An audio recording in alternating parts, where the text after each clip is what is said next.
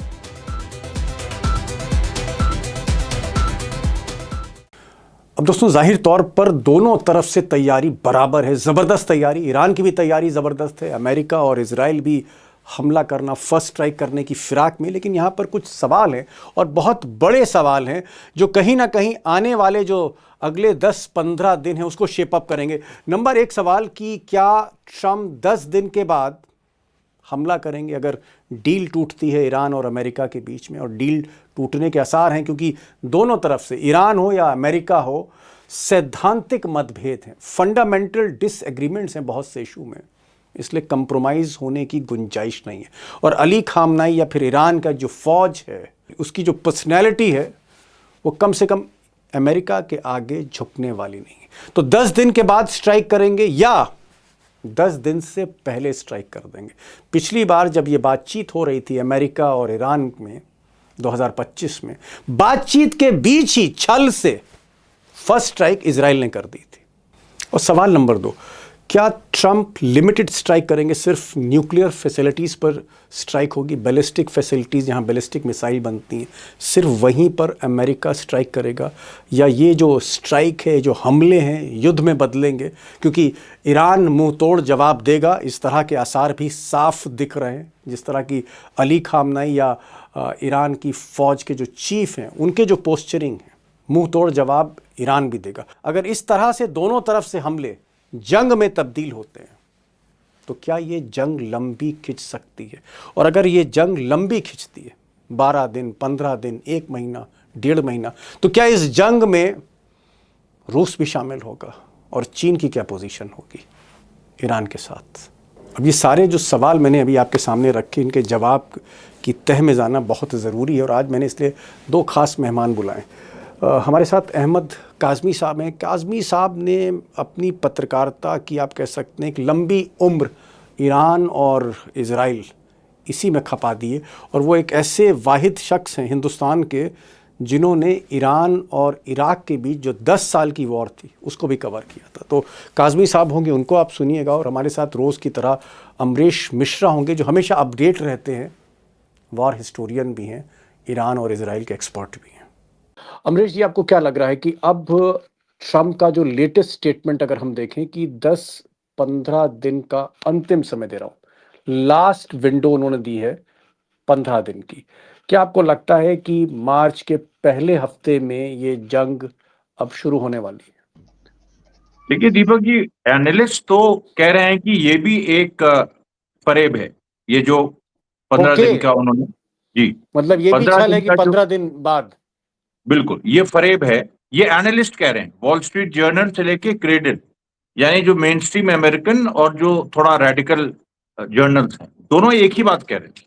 और वो ये कह रहे हैं कि फ्राइडे से लेके संडे के बीच, संडे रात यानी ईरान की सुबह होगी, तो उस तक, उसके बीच में स्ट्राइक हो जाएगी, क्योंकि ट्यूसडे को ट्रंप का स्टेट ऑफ यूनियन एड्रेस होना है, जिसमें ट्रंप को क्लेम करना है कि उसने स्ट्राइक की। और सबसे इंटरेस्टिंग बात की, जो हम लोग एक मैसिव अटैक सोच रहे थे, उसके बजाय अभी ट्रंप लिमिटेड स्ट्राइक्स करेगा, क्योंकि उसको ये देखना है कि ईरान का रिस्पॉन्स क्या आता है। काज़मी साहब, अमरीश जी कह रहे हैं कि ये स्ट्राइक बजाय 15 दिन के और पहले हो सकती है, और एक तरह की ये स्ट्रैटेजी है कि 15 दिन का टाइम दो और 2 दिन में स्ट्राइक कर दो। क्या आपको लगता है कि इस तरह का अमेरिका छल, एक तरह का धोखा कर सकता है, ये हमला धोखे से हो सकता है? जी हाँ, यकीनी तौर पर अमेरिका अब से पहले भी धोखा देता रहा है। पहले भी जून में जब हमला हुआ था तब भी बातचीत हो रही थी, और अचानक बातचीत के दौर से एक दिन पहले हमला किया था। तो ये इसमें बहुत ज्यादा मुझे इम्कान लगते हैं कि जो बात मिश्रा जी कह रहे हैं वो सही हो। चूंकि मैं ये देख रहा था, जॉर्ज गैलोवे जो ब्रिटिश पार्लियामेंटेरियन हैं, जर्नलिस्ट हैं, उन्होंने बहुत ही यकीन के साथ कल ये बात कही है कि बहुत जल्दी जंग शुरू हो सकती है। उनके पास ऐसी सोर्सेज हैं। मेयर शाइमर कह रहे हैं कि सिर्फ इजराइल, सिर्फ नेतन्याहू ही जंग चाह रहे हैं, ना तो डोनाल्ड ट्रंप चाह रहे, उनके मुताबिक ना रूस और चीन चाह रहे। तो इसका मतलब यह है कि वो अमेरिका को जंग में धकेलने की पूरी कोशिश कर रहा है इजराइल, जिसमें हो सकता है वो कामयाब हो जाए। ओके, हो सकता है दोस्तों ये स्ट्राइक जल्दी भी हो सकती है, क्योंकि जिस तरह की घेराबंदी है, तकरीबन 550 फाइटर जेट्स इस वक्त यूरोप के अलग अलग बेसिस पे खड़े हुए हैं, और इसके अलावा 2 बड़े aircraft carrier USS Abraham Lincoln already gulf of Oman में स्टेशन है। इसके अलावा जो यूएसएस जॉर्ज बुश, एक और बड़ा जंगी जहाज़, वो भी अब धीरे धीरे ईरान की तरफ पहुंच रहा है, समंदर की तरफ पहुंच रहा है। मैं यहाँ पर एक चीज़ बात करना चाह रहा हूँ जो मुझे लगता है कि सब दोस्त भी जानना चाहेंगे। अगर ये स्मॉल स्ट्राइक्स होती, मतलब आप कह सकते हैं टारगेटेड स्ट्राइक्स हैं 1 या 2 दिन की, अगर वो ट्रम्प करते हैं, क्या ईरान पूरा मुंह तोड़ जवाब देगा? मैं ये जानना चाह रहा था कि ईरान का, अमरीश भाई, रिटेलिएशन क्या होगा, पलटवार क्या, उसका स्केल क्या होगा? देखिए उसमें दीपक जी 2 बातें हैं। एक तो जो रियलिस्टिकली अगर बात की जाए, अब होने को ईरान के पास बहुत सारे सरप्राइजेस भी हैं, तो उन सरप्राइजेस में से अगर एकदम से ईरान ने कुछ नई जगह से स्ट्राइक कर दिया जहां अमेरिका ने सोचा ही नहीं था, तो वो उस पर पूरा अमेरिका का गेम खराब हो जाएगा। लेकिन ये लोग क्या सोच रहे हैं, अमेरिका इजराइल, ये लोग सोच रहे हैं, इनको पता है कि ईरान का डिफेंस बहुत स्ट्रांग है, एंट्रेंच्ड है, और लंबी लड़ाई होगी, इतनी आसानी से नहीं होगी। लेकिन वो इस पर काउंट कर रहे हैं कि इनिशियल जो 1-2 स्ट्राइक होंगी, उनका जो जवाब ईरान को देना था उसको वो जाम कर देंगे टेम्पोरली, और उसमें ये मौका मिल जाएगा उनको प्रोपेगेंडा करने का कि देखो ईरान रिस्पॉन्ड नहीं कर पाए। ये इनकी सोच है। अब ये देखिए, एक ऐसा गेम है, ये हम उस डेंजर जोन में एंटर कर रहे हैं, या ग्रे जोन में एंटर कर रहे हैं, जहां पर वाकई युद्ध के डिसीजंस पल पल में लिए जाते हैं, और पल पल में जो पूरी स्थितियां हैं वो तय होती। लेकिन जो ये लोग कहीं ना कहीं गलती जो इजराइल अमेरिका की, मैं जो सोच रहा हूँ, जून वाली गलती कर रहे हैं ये। इन्होंने सोचा, और उस बार तो 2 दिन तक पूरी एयर सुपीरियोरिटी थी इजराइल की, क्योंकि वाकई ईरान के एयर डिफेंसेस तैयार नहीं थे, और इस बार तो तैयार हैं। तो इस बार ये लोग जो सोच रहे हैं कि अगर हमने एक जगह मार दिया दूसरी जगह रिस्पॉन्ड करने में टाइम लगेगा, वो नहीं हुआ तो, और ईरान ने एक साथ हमला कर दिया बहुत सारी जगह तब। तो क्या अमरीश जी आपको लगता है ये जंग, अगर आप कह रहे हैं कि हो सकता है शुरू में इनिशियली 1-2 दिन ईरान डिले करे, लेकिन बाद में अगर ईरान जवाब देता है और जंग जो है फिर आगे बढ़ती है, तो क्या ये फिर से 10-12 दिन की आपको जंग लग रही है जो पिछले साल हुआ था, या इस बार जंग भयानक है, लंबी खींचेगी अमरीश जी? जंग तो दीपक जी बहुत बहुत लंबी खींचेगी, क्योंकि देखिए क्या है इसमें, मुझे जो समझ में आ रहा है कि अगर अमेरिका करता है, ईरान रिस्पॉन्ड करता है, और अगर ईरान का रिस्पॉन्स बहुत जबरदस्त हुआ तो फिर उसको भी अमेरिका कैपिटलाइज करेगा। फिर कुछ समय तक अमेरिका इजराइल भी रुक जाएगा और उसको कैपिटलाइज करेगा कि देखो इतने लोग हमारे मार दिए, इतने उधर ईरान, जो हम मतलब जैसे ईरान की जो पाकिस्तान लोग हैं वो, या पूरा जो एक ग्लोबल साउथ है, वो ये कहेगा कि अमेरिका ने स्ट्राइक की तो ईरान ने रिस्पॉन्ड किया। ये तो जैसे जैसे वॉर चलेगी वैसे वैसे पॉलिटिकल बैटल चलेगी, वैसे वैसे डिप्लोमेसी भी चलेगी साथ साथ। ये अजीब ये खास इसका कॉम्प्लेक्स डायमेंशन है, जटिल डायमेंशन, तीनों चीजें साथ चलेंगी। बड़ी बात अमरीश जी दोस्तों कह रहे हैं, ये कह रहे हैं कि ये एक ऐसी जंग है जिसमें कई उसके जो है आप कह सकते हैं पहलू हैं। इसमें राजनीति भी होगी, इसमें कूटनीति भी होगी, इसमें युद्ध भी होगा, और इसमें एक दूसरे के प्रति छल और हर तरह का फरेब भी चलेगा मीडिया के ज़रिए, सोशल मीडिया के ज़रिए। लेकिन आपको क्या लगता है काज़मी साहब, आपने तो कई जंग कवर करी हैं, आपने तो मुझे याद आ रहा है इराक और जो ईरान में जंग हुई थी वो भी आपने कवर करी आज से कई बरस पहले। मुझे ये बताइए कि क्या ईरान की तैयारी है, ईरान सस्टेन कर सकता है? मान लीजिए ये जंग 1.5 महीने 2 महीने खिंचती है, तो क्या इतना गोला बारूद मिसाइलें ईरान के पास हैं कि वो जवाब दे सके इजराइल को, अमेरिका को? यकीनी तौर पर ईरान बड़ा मुल्क है, उसने जमीन के नीचे बहुत से मिसाइल सिटीज बनाए हुए हैं, बहुत बहुत बड़े पैमाने पर तैयारी है। उनके कमांडर का अभी 3-4 दिन पहले एक इंटरव्यू सामने आया जिसमें उन्होंने कहा कि हम एक साथ 2000 मिसाइल मारेंगे टारगेट्स पर, जो इजराइल पर भी होंगी, जो अमेरिकी बेसिस पर भी होंगी। वो इस पहले क्षण की, पहले लम्हे की बात कर रहे हैं। और उसके बाद क्या क्या, जबकि इजराइल में सिर्फ ये अटकल लगाई जा रही थी कि इनके पास तो 2000 मिसाइलें हैं, 2000 एक बार चलाने के लिए हैं, पूरे स्टॉक की बात नहीं हो रही है। इसलिए उनकी तैयारी बहुत लंबी जंग की है, ये सोच भी नहीं सकते।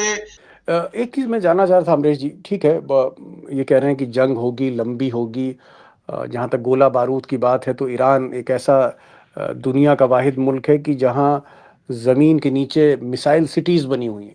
इतना ज़बरदस्त पैमाने पर ज़ख़ीरा है मिसाइलों का, हज़ारों हज़ार मिसाइल है। तो ये 1.5 महीना चले, 2 महीना चले, 6 महीना चले, ईरान इस जंग को वियतनाम वॉर की तरह मुद्दत तक खींच सकता है, ये वो बोल रहे हैं काज़मी साहब। अमरीश जी क्या लगता है आपको कि अगर ये जंग लंबी चली, मान लीजिए 3 महीना 4 महीना, तो क्या अमेरिका और चाइना इनडायरेक्टली आएंगे? इनडायरेक्टली का मतलब है कि साजो सामान, logistic help, technical help, satellite, ये सारी मदद चाइना करेगा, या चाइना और रशिया सामने आके जंग लड़ भी सकता है? देखिए इसमें सामने आके जंग लड़ने की ज्यादा संभावना है। वियतनाम वॉर के समय एक यूएसएसआर ब्लॉक था, एक अमेरिकन ब्लॉक था और एक चाइना था। तो यूएसएसआर और चाइना ने वियतनाम की एक मदद की, 10 साल पर्दे मदद के की पीछे उन्होंने। से। हाँ, पर्दे के पीछे से। लेकिन वो जियोपॉलिटिकल वॉर जो अभी चल रही है वो तब नहीं थी, क्योंकि इस समय इकोनॉमिक क्राइसिस डीपेंड हो गई है, अमेरिका के कोलैप्स होने का डर है, इजराइल जो है उसका वजूद संकट में है, और मल्टीपोलर वर्ल्ड, बिल्कुल एक दुनिया ऐसे मुहाने पे खड़ी है कि मल्टीपोलैरिटी, जरा सा एक अमेरिका को, थोड़ा सा भी अमेरिका को कोई झुका दे तो तुरंत मल्टीपोलर वर्ल्ड सामने आ जाएगा, डॉलर की हेजुमनी खत्म हो जाएगी। ये स्थिति आ चुकी है। तो उसमें रशिया चाइना खुल के सामने आएंगे। ओके, अमरीश जी कह रहे हैं कि रशिया चाइना चाहते हैं कि अगर ईरान थोड़ा सा आगे बढ़कर अगर एक झटका दे दे इस वक्त अमेरिका को, तो अमेरिका की जो दादागिरी है वो कहीं ना कहीं ख़त्म हो सकती है और दुनिया जो है एक बार फिर से खुल जाएगी, मल्टीपोलर वर्ल्ड हो जाएगा, कई ताकतें इकट्ठा सामने आएंगी। काज़मी भाई, एक बात और आ रही है सामने, ऐसा कहा जा रहा है कि इस बार अमेरिका कतर है, कुवैत है, बहरीन है, सऊदी अरब है, वहाँ पर जो उसके एयर बेस हैं वो इस्तेमाल नहीं कर पाएगा। तो क्या ये बात सही है कि सऊदी अरब हो या कतर हो, इन्होंने अमेरिका से कह दिया है कि भाई हम अपनी ज़मीन इस्तेमाल करने नहीं देंगे, आप हमारी ज़मीन से कोई टेक ऑफ फाइटर जेट नहीं होगा, हमारी ज़मीन से कोई मिसाइल ईरान पर नहीं दागी जाएगी? क्या आपको ऐसा लग रहा है कि इस बार सऊदी अरब, कतर और ये जो मुल्क हैं जहाँ बादशाहत है, ये अंदर ही अंदर ईरान को सपोर्ट करेंगे? जी हाँ, ये ईरान को सपोर्ट करने का एक बेहतरीन तरीका है जो वो कर सकते हैं। अब से पहले ईरान इस बात को डिप्लोमेसी के जरिए करता रहा है कि हमें आपसे कोई मदद नहीं चाहिए, बस आप उनकी मदद करना बंद कर दो जो हमारे दुश्मन है। तो उस लाइन पर अरब मुल्क इस वक्त चल रहे हैं और उन्होंने अलग अलग मौके पर, आप कल भी सऊदी अरब के और ईरान के फॉरेन मिनिस्टर के बीच में टेलीफोन पर बातचीत हुई है और वो ताजा सूरत हाल जो है उस पर बाकायदा उनका जो जो बातचीत हो रही है उसकी डिटेल ब्रीफ की है अब्बास अरागची ने, और जो कुछ ताजा सूरत हाल है उसके बारे में बातचीत हो रही है। तो ये, और अब मुझे याद है कुछ महीने पहले मोहम्मद बिन सलमान के दूसरे भाई जो डिफेंस मिनिस्टर हैं वो गए थे खास एक पैगाम लेकर के किंग सलमान अमेरिका। का आयतुल्लाह खामेनेई के लिए। तो वो कोई छोटी सतह पर बात नहीं थी, वो सबसे ऊंची सतह पर बात थी। और मुझे ऐसा लग रहा है कि अंडरस्टैंडिंग जो चीन ने कराई थी सऊदी अरब और ईरान के बीच में, वो अंदर अंदर मैच्योर हो रही है और उसका असर अब नजर आ रहा है। उससे अमेरिका और इजराइल इस इलाके में कमजोर पड़ रहे हैं, उस पर जरूर असर पड़ेगा अगर जंग शुरू जी, होती है। पुराने साथी या आप कह सकते हैं जो बिजनेस पार्टनर हैं अमेरिका के, सऊदी अरब, कतर या फिर कुवैत जैसे मुल्क, ये इस बार हो सकता है, बात सिर्फ रमज़ान के महीने की नहीं है, बात जियोपॉलिटिक्स की है या एक नए वर्ल्ड ऑर्डर की है, जहां सऊदी अरब, कुवैत, ओमान इस तरह के मुल्क अमेरिका के साथ नहीं बल्कि कहीं ना कहीं ईरान के साथ जाएंगे। यानी आप कह सकते हैं कि बिजनेस से कहीं ज़्यादा जो एक इमोशंस हैं वो डिसाइसिव हो सकते हैं इस बार अरब मुल्कों के लिए। एक आखिरी सवाल अमरीश भाई, आपको क्या लग रहा है कि वॉर वाकई इमिनेंट है, युद्ध होके ही रहेगा? कोई ऐसा चांस आपको नहीं दिख रहा, कोई ऐसी उम्मीद की किरण नहीं दिख रही जहां ये जंग रुक जाए और ईरान जो है वो न्यूक्लियर डील या जो भी बैलिस्टिक डील है उस पर साइन करके कहे कि भाई ठीक है, हमने यहाँ पर डील स्ट्राइक हो गई और अब जंग नहीं होगी? क्या जंग रुकने का आपको कोई कोई कोई उम्मीद दिख रही है आपको? देखिए, war is not just imminent, it is inevitable. अभी जो सिचुएशन बन गई है उसमें जो जुविश लॉबी है वो हावी हो गई है, ये बात साफ दिख रही है।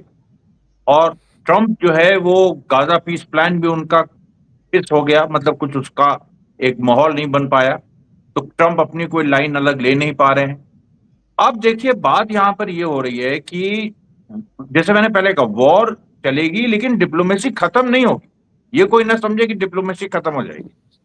आज ही अब्बास अरागची का एक इंटरव्यू भी आया है जिसमें उन्होंने कहा है कि अमेरिका के साथ बातचीत चल रही है और यूरेनियम इन्रिचमेंट पे अमेरिका ने जोर नहीं दिया, कुछ इकोनॉमिक पैकेज पे बात चल रही है। तो इस तरह की बातें दोनों तरफ, दोनों साइड्स को सूट करती है, क्योंकि इसमें भी एक पॉलिटिक्स है और इसमें भी जंग के बीच में जो ये सब होगा ये भी जंग के कोर्स को निर्धारित करेगा। तो ये बहुत इंटरेस्टिंग।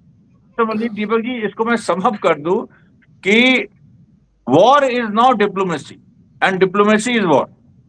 जी जी, अमरीश जी कह रहे हैं कि बहुत मुश्किल है, ऑलमोस्ट इम्पॉसिबल है, नामुमकिन है कि ये जंग अब इस स्टेज पर आके रुके, क्योंकि दोनों तरफ से इतना ज़्यादा आप कह सकते हैं आगे बढ़ चुके हैं, ट्रम्प भी आगे बढ़ चुके हैं, ईरान की चारों तरफ से घेराबंदी हो रही है। दोस्तों, आप कल्पना करिए कि 550 फाइटर जेट्स, दो बड़े बड़े एयरक्राफ्ट कैरियर्स और इसके अलावा तमाम air defence system, military equipment, transport जहाज, चारों तरफ आप कह सकते हैं कि मेडिटेरेनियन सी के चारों तरफ, यूरोप के चारों तरफ ईरान को घेर रखा है। इस वक्त। ऐसी स्थिति में जंग के बादल मंडरा रहे हैं और हमारे दोनों एक्सपर्ट कह रहे हैं कि जंग तो होकर ही रहेगी। सिर्फ ये देखना है कि क्या ये जंग लंबी खिंचती है, और अगर लंबी खिंचती है तो फिर ये थर्ड वर्ल्ड वॉर की तरफ भी जा सकती है। काज़मी साहब बहुत बहुत शुक्रिया आपका। अमरीश जी आपके बहुत बहुत शुक्रिया कि आप इस प्रोग्राम में। Thank you so much for joining this program. Thank you so much sir.